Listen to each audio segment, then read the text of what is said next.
આ માખીઓ અને મારામાં શું ફરક? એમ કહે છે કે ભાઈ આ માખી તો આમ તેમ ફરે તો ચરણારવિંદનો સ્પર્શ કરી લે. ત્યારે કૃષ્ણ ભટ્ટ કંઈ સમજાય એવી વાત કરો એમ શ્રી ગુસાઈજી સ્મિત સાથે કહે છે. મહારાજ, શ્રી ગોવર્ધન ધરણની વાત સાચી છે કે મેં ક્યારેય એમના ચરણ સ્પર્શ કર્યા નથી, પરંતુ મારી પણ એક વિનંતી છે. કૃપા કરી આપ શ્રી પૂછી જુઓ કે કૃષ્ણ ભટ્ટને આપશ્રીના ચરણારવિંદના સ્પર્શ કરવાની યોગ્યતા પ્રાપ્ત થઈ છે. કૃષ્ણ ભટ્ટે બુદ્ધિપૂર્વકની પરંતુ દીનતાયુક્ત વાણી ઉચ્ચારી. સાંભળીને શ્રીનાથજી અને ગોસાઈજી બંને અત્યંત પ્રસન્ન થયા. શ્રીનાથજીએ ગોસાઈજીને કહ્યું, અમે કૃષ્ણ ભટ્ટની સેવાથી ખૂબ પ્રસન્ન છે. એને કહો જે માંગવું હોય તે માંગી લે ને મનોરથ પૂર્ણ કરે. શ્રી ગુસાઈજીએ કૃષ્ણ ભટ્ટની સામે સૂચક દ્રષ્ટિથી જોયું, એટલે કે આમ સાઈડથી જોયું. ત્યારે કૃષ્ણ ભટ્ટે હાથ જોડીને વિનંતી કરી, શ્રી ગોવર્ધનનાથજી, આપ જાતે કૃપા કરી ચરણ સ્પર્શ કરાવો. ત્યારે સમજાય કે આપ મારા પર કૃપા કરી અને આવી યોગ્યતા મને પ્રદાન કરો. આપના દ્વારા શ્રીજી જ્યારે પોતાના ચરણ સ્પર્શ કરાવશે ત્યારે મારા સઘળા મનોરથ પૂર્ણ થશે. અને કૃષ્ણ ભટ્ટ એક એક શબ્દ જોખીને તોલીને બોલ્યા છે. શ્રી ગુસાઈજીએ શ્રીનાથજીને વિનંતી કરી, બાબા, કૃષ્ણ ભટ્ટનું કેવું સાંભળ્યું આપે? ત્યારે શ્રીનાથજી બાવા મરક હસી, કૃષ્ણ ભટ્ટ આગળ આવ એમ કહી શ્રીનાથજીએ કૃષ્ણ ભટ્ટના હાથ પકડી અને પોતાની નજદીક ખેંચ્યા અને પોતાના જમણા ચરણારવિંદની ચોકી પરથી ઊંચું કરી કૃષ્ણ ભટ્ટની સામે ધરતા શ્રીજી બાવા બોલ્યા, લે, કર હવે ચરણ સ્પર્શ. તું મહાભાગ્યવાન છે. જો બાળકો, ચરણ સ્પર્શ કરવું અને ચરણ સ્પર્શ પ્રભુ સામેથી કરાવે એ કેટલો બળભાગી જીવ હશે. કૃષ્ણ ભટ્ટ તો આ અસીમ કૃપાથી એવા મુગ્ધ બની ગયા કે એમની વાણી હરાઈ ગઈ, એટલે કે એમના મુખમાં એક શબ્દ ન બચ્યો. આટલા સમયથી જોયેલું સેવેલું સ્વપ્ન આ રીતે પ્રભુ સાકાર કરશે એવો રોમાંચ હૃદયમાં થઈ ગયો. જીભ થોથાવા લાગી, પ્રસ્વેદનાના કણો પ્રસ્ફુટવા લાગ્યા, આખા શરીરમાં કંપન થવા લાગ્યું, હાથમાંથી પંખો નીચે સરી ગયો અને પોતે સ્વપ્નમાં જે જોઈ રહ્યા છે કે સ્વપ્નમાંથી જાગી પડ્યા છે એ નક્કી જ ન કરી શક્યા. જ્યારે પ્રભુની કૃપા થાય ને ત્યારે આપણા જેવા જીવનું સામર્થ્ય નથી કે આપણે એ કૃપાને સમજી શકીએ. અને એમની આ દશા જોઈ શ્રી ગુસાઈજીએ કૃષ્ણ ભટ્ટના બંને હાથ પકડી અને શ્રીનાથજીના ચરણારવિંદનો સ્પર્શ કરાવ્યો. જય હો, જય હો, જય હો મારા નાથ, કેટલી કૃપાજી ઉપર. અને શ્રીનાથજીએ જમણું ચરણ નીચે મૂકી ડાબું ચરણ ઊંચું કર્યું અને ગુસાઈજીએ ફરીથી કૃષ્ણ ભટ્ટના હાથ પકડી અને શ્રીજીના ચરણારવિંદનો સ્પર્શ કરાવ્યો.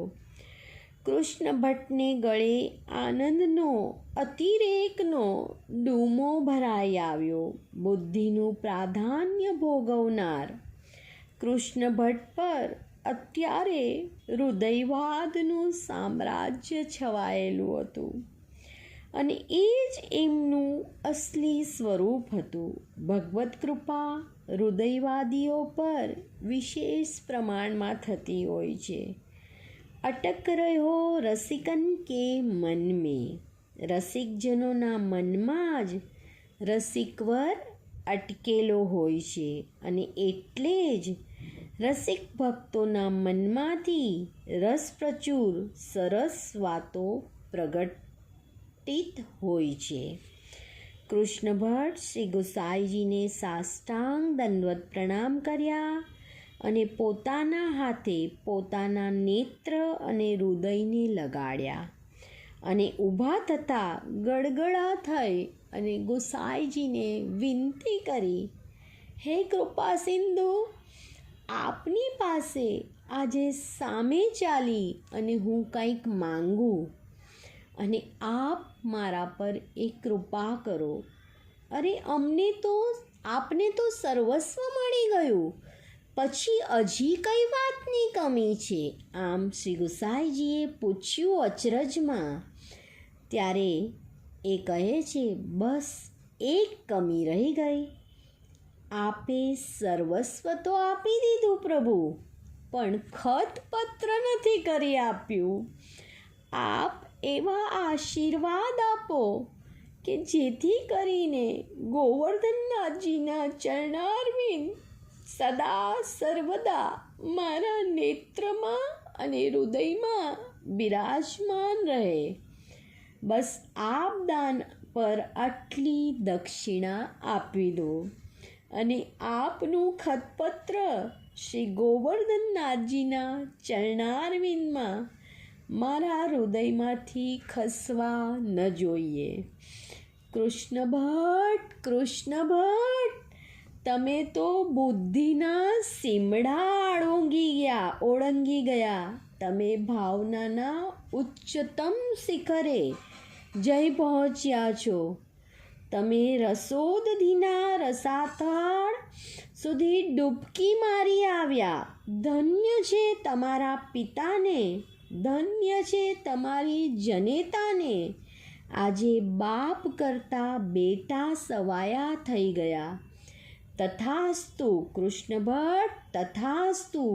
અમે દાન પર દક્ષિણા આપી દીધી. જાઓ, શ્રી ગોવર્ધનનાથજીના ચરણારવિંદ સદાય તમારા હૃદયમાં બિરાજમાન રહેશે.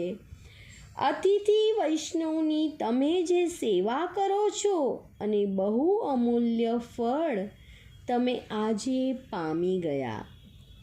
કૃષ્ણ ભટ્ટ ફરીથી ગુસાઈજી અને શ્રીનાથજીને સાષ્ટાંગ દંડવત પ્રણામ કરે છે અને ત્યારની ઘડી અને આજનો દિવસ એ પ્રસંગ પછી કૃષ્ણ ભટ્ટે ક્યારેય શ્રીનાથજીના ચરણ સ્પર્શ ન કર્યા.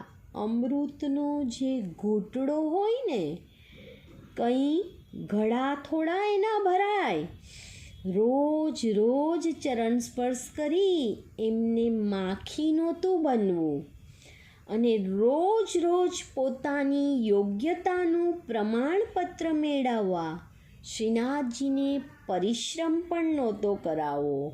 એટલે પોતે શ્રીનાથજીની સેવામાં રહ્યા ત્યાં સુધી ક્યારેય ફરી શ્રીજીના ચરણ સ્પર્શ ન કર્યા અને થોડા દિવસ પછી સેવકોનો પ્રબંધ વ્યવસ્થિત થઈ જતા શ્રી ગુસાઈજીએ કૃષ્ણ ભટ્ટને વિદાય કર્યા અને ઉજ્જૈન પોતાના ઘરે આવી પોતાના ઠાકોરજીને દંડવત પ્રણામ કરી અને બીજે દિવસે ખૂબ મોટો મનોરથ કર્યો.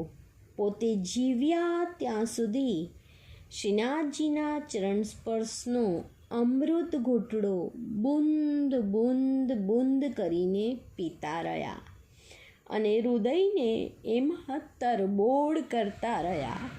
હરિ, ગુરુ અને વૈષ્ણવની તન મન ધનથી સેવા કરી કૃષ્ણ ભટ્ટ આ જીવનમાં જ એનું પરમ ફળ પામી ગયા. ફળ આપવાની ઈચ્છા શ્રી હરિએ કરી અને ફળ માંગણી ભક્ત પાસે કરાવી. એ ફળની આપવા માટે નિષ્કામ શ્રી હરિ પોતે સકામ બન્યા અને રસિક ભક્તને રસ તરબોળ કરી દીધા. અને રસ તરબોળ ભક્તને ઘરે વાર તહેવારે અવનવા મનોરથો થવા લાગ્યા.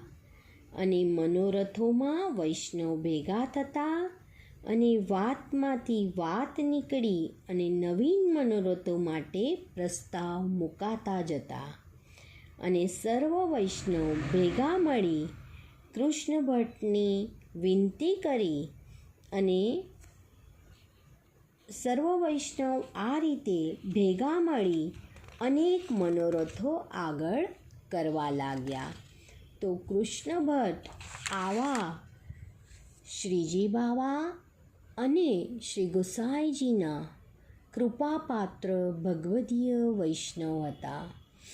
એમનો આ પ્રસંગ આપ સમક્ષ મેં રજૂ કરી મારી વાણીને હું મારા ગુરુદેવના ચરણોમાં સમર્પિત કરું છું. બોલો શ્રી વલ્લભાધીશ કી જય. શ્રી ગોસાઈજી પરમ દયાળ કી જય. સમસ્ત વલ્લભ કુળ પરિવાર કી જય. કૃષ્ણ ભટ્ટ જેવા ભગવતીય વૈષ્ણવને આપણા સર્વ વૈષ્ણવના કોટી કોટી દંડવત પ્રણામ. ગોવર્ધનનાથ કી જય.